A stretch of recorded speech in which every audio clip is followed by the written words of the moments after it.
SIR শুনানিতে বর ও বরযাত্রীরা, এই ঘটনায় চাঞ্চল্য ছড়িয়েছে ডায়মন্ড হারবারে। ডায়মন্ড হারবার বিধানসভার 262 নম্বর বুথের বাসিন্দা আনোয়ার হোসেনের বিয়ের দিনেই ছিল শুনানি। বিয়ের দিনেই এসআইআর শুনানির নোটিশ আসায় চরম সমস্যায় পড়তে হয়েছে বর ও তার পরিবারকে। বিয়ের পোশাক পরেই শুনানির কেন্দ্রে লাইনে দাঁড়াতে বাধ্য হন বর আনোয়ার হোসেন খান। তুমি আইডেন্টিফিকেশন করে দাও ফাইলটা,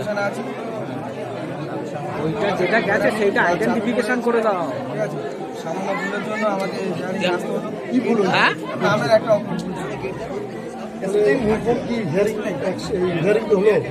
হিয়ারিং হয়েছে, দিয়েছে, আমাদের সেটা দিয়েছে। এরপর কি বিয়ে দিয়ে যাবেন? হ্যাঁ, বিয়ে সরাসরি বিয়ে দিয়ে যাবে। আপনি কত নম্বর বুথ? হ্যাঁ, আমাদের অনেক দেরি হলো। জানা গিয়েছে পাত্রের বাড়ি হাওড়ায়, কিন্তু বিয়ের দিনেই ষাট মনীষা প্রাথমিক বিদ্যালয়ে এসআইআর এর শুনানির ডাক পড়ে আনোয়ার হোসেনের। তাই বাধ্য হয়ে বিয়ে করতে যাওয়ার আগে বরের সাজে শুনানি কেন্দ্রে এলেন আনোয়ার হোসেন। সঙ্গে রয়েছেন বরযাত্রীরাও। তাদেরকে 38 জনকে নির্বাচন কমিশনের পক্ষ থেকে হিয়ারিংয়ে ডাকা হয়েছিল। তারাও বরের সঙ্গে শুনানি কেন্দ্রে নথি জমা দেওয়ার লাইনে দাঁড়িয়েছিলেন। প্রত্যেকের নামের বানান ভুল এবং আনম্যাপিংয়ের কারণে নির্বাচন কমিশনের পক্ষ থেকে এই নোটিশ পাঠানো হয়েছিল।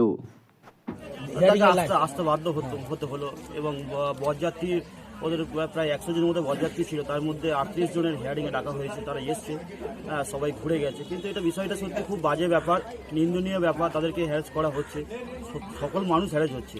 আমি শুধু এই কথাই বলবো যে এসআইআর হচ্ছে নির্বাচন কমিশনার, উনি ওনার রীতি নিবাজ বা নিয়ম কারণ ভুলে গিয়ে শুধুমাত্র বিজেপির কথা শুনে রাজনৈতিকভাবে উদ্দেশ্য সফল করার জন্য মানুষকে হ্যারাস করছে। এদিকে এই ঘটনার প্রতিবাদে সরব হয়েছেন বর ও বরযাত্রীরা। এই বুথে প্রায় 1100 ভোটারের মধ্যে প্রায় 500 ভোটারকে এসআইআর এর নোটিশ পাঠানো হয়েছিল। সকাল থেকে ষাট মনীষা প্রাথমিক বিদ্যালয়ের শুনানি কেন্দ্রের সামনে ভোটারদের লম্বা লাইন চোখে পড়ছিল। দীর্ঘদিন ধরেই চলছিল বিয়ের প্রস্তুতি, কিন্তু সেই আনন্দের দিনেই তার নামে এসআইআর শুনানির নোটিশ পৌঁছায়।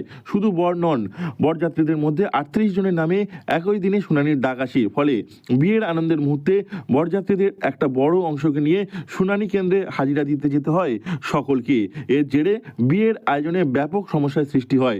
নির্ধারিত সময়ে একাধিক আনুষ্ঠানিকতা কিভাবে সম্পন্ন করা যাবে তা নিয়ে সংশয় সৃষ্টি হয়। দক্ষিণ 24 পরগনা থেকে নবম মল্লিকের রিপোর্ট, লোকাল 18 বাংলা।